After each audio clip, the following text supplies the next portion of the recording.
Santa Fe on KTRC, Santa Fe's news talk leader.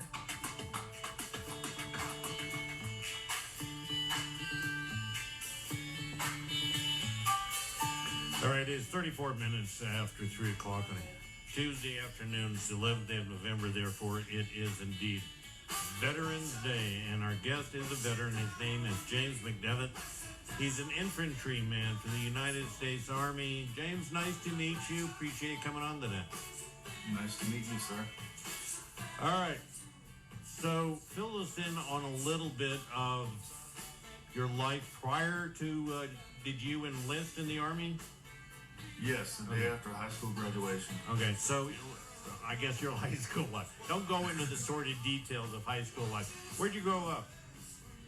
I grew up around. My dad was in the Coast Guard, so I always traveled. I was born in Hawaii, but the place I lived in the longest is Alabama, Mobile, Alabama. Okay.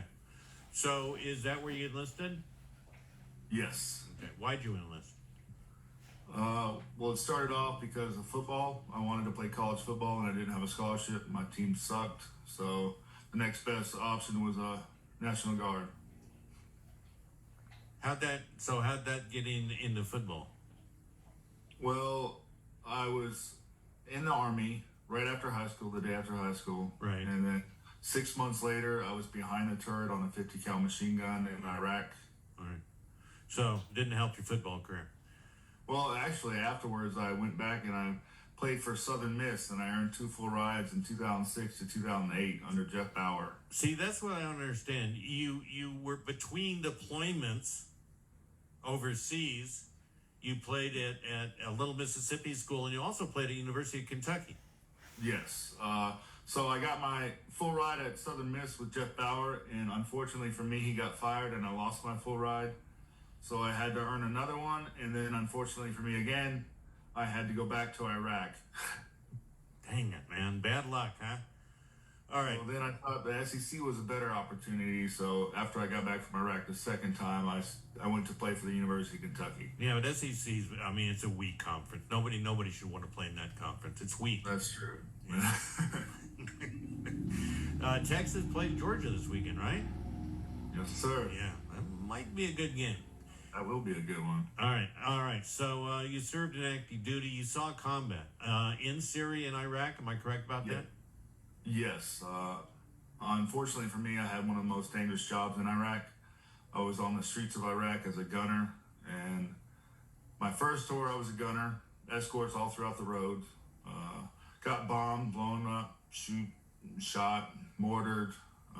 First time I got shot at, I thought the bullets looked like fireflies, but I just realized it was the tracer rounds of the enemies coming toward me.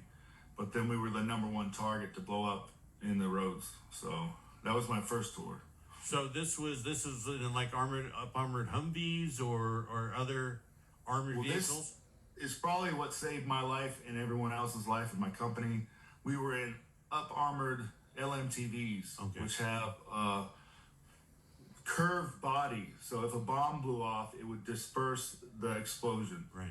So we were the only ones in Iraq with it, so we would constantly avoid getting blown up just because of our vehicles. So the convoys in front of us destroyed and behind us was destroyed.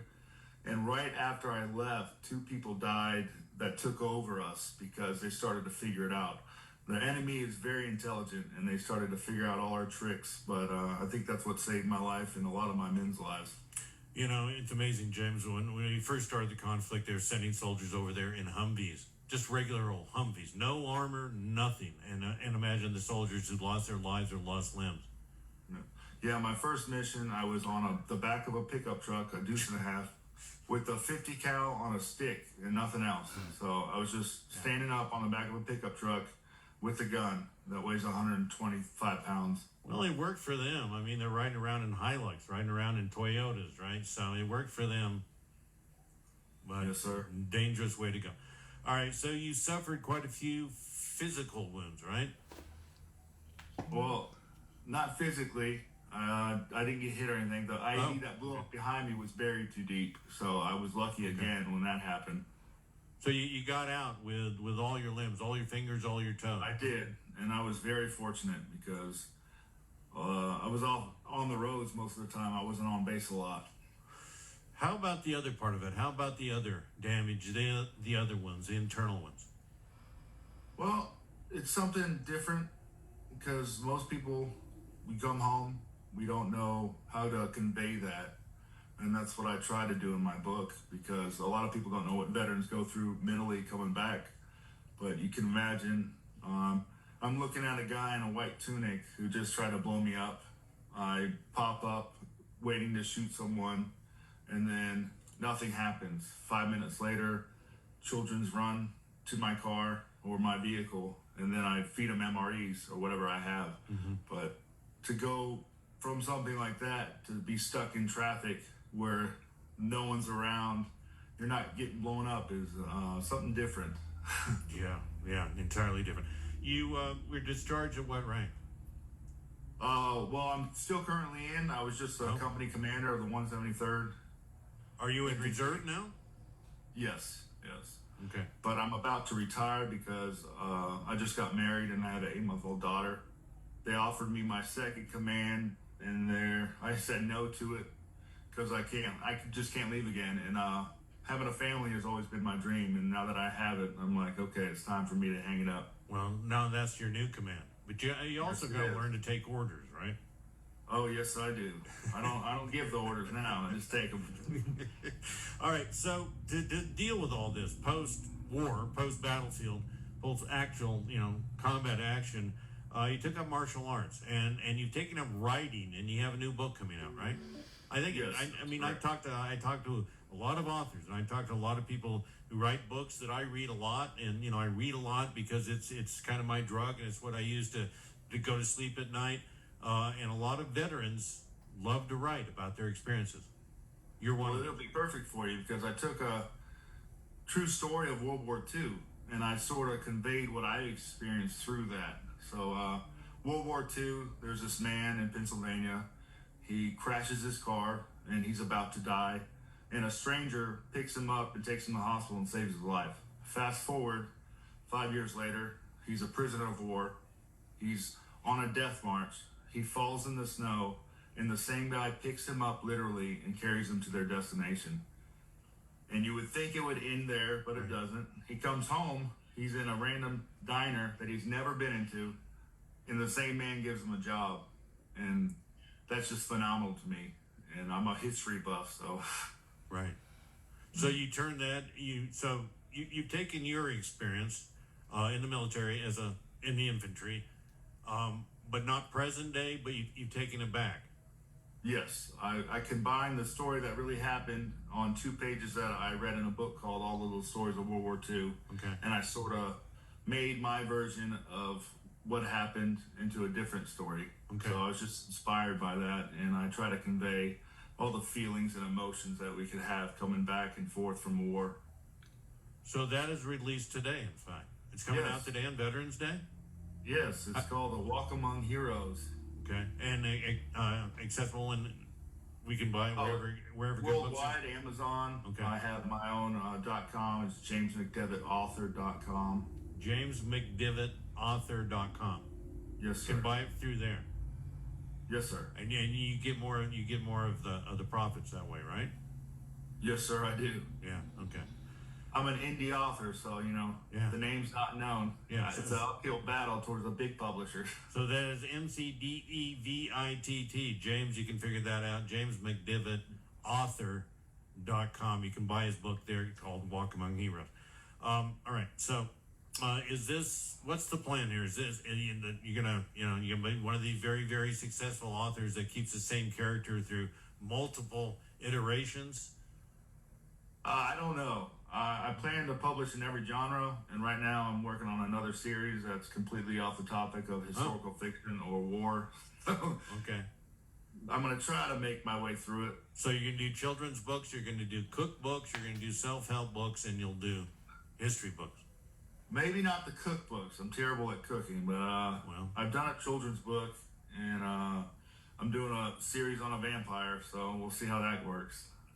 All right, yeah, all right. So, multiple genres. How are you doing? How's life? For me, it's good. I'm living my dream right now with my wife and my daughter. I'm a firefighter in Mobile, Alabama. So when I get off work, I just spend most of my time being a father and husband. Then I write, and then I'll do jujitsu 3 or 4 times a week. Right. How long have you been fighting fires? 10 years now. Similar to the military? Very similar to the military, and I think that's one of the things that helped me transition. Because it's the same brotherhood, the same rank structure, so you don't quite leave it, and then you still get that action, because war is addicting, and once you get that addiction, it's very hard to let go for your whole life, and I think that's what keeps us around or going into the fire department or the police department. Do you share with other veterans of combat? Do you go to the VFW and hang out, or other groups and of veterans like yourself?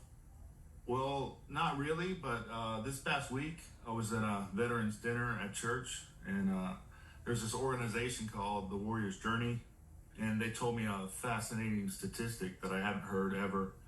So they've had 4,000 interventions and 99% success rate. So for the first time, you're hearing about veterans that are saved instead of veterans that have committed suicide. Right. So I'm very happy that I went to that to figure that out. You never had that ideation? Did you ever get to the point where you're just that depressed or that lost or that hopeless? No. Glad to hear. For me, I'm an achiever, and so I'm always trying to focus. I have ADHD too, so I try to keep too busy to where I don't have those thoughts. I'll have negative thoughts, but I usually combat them. I'm trying to be very positive. But that's the story. I mean, that's the story that we're here to tell today, that you did go through a lot of that. Thank God that, you came back with everything, but with memories. And you're trying to turn those around and use those in a positive way. So you stay healthy. Yes, sir. I definitely am. All right. The book again is called A Walk Among Heroes. People can find it where? JamesMcDevittAuthor.com. And then the vampire book or the cookbook come out when? Oh, I have no idea. I'm 60 pages in. It may be a while. Since I got ADHD, I'm always trying to get distracted by something else. Stay focused, man. I'm trying. Narrow in. James, been a pleasure to meet you and have a chat with you here on Veterans Day. Stay well. Thank you so much. Have a good one. Best of luck with the new family as well. Thank you. Take orders. Yes, sir, I will. Okay. Take care of yourself, all right?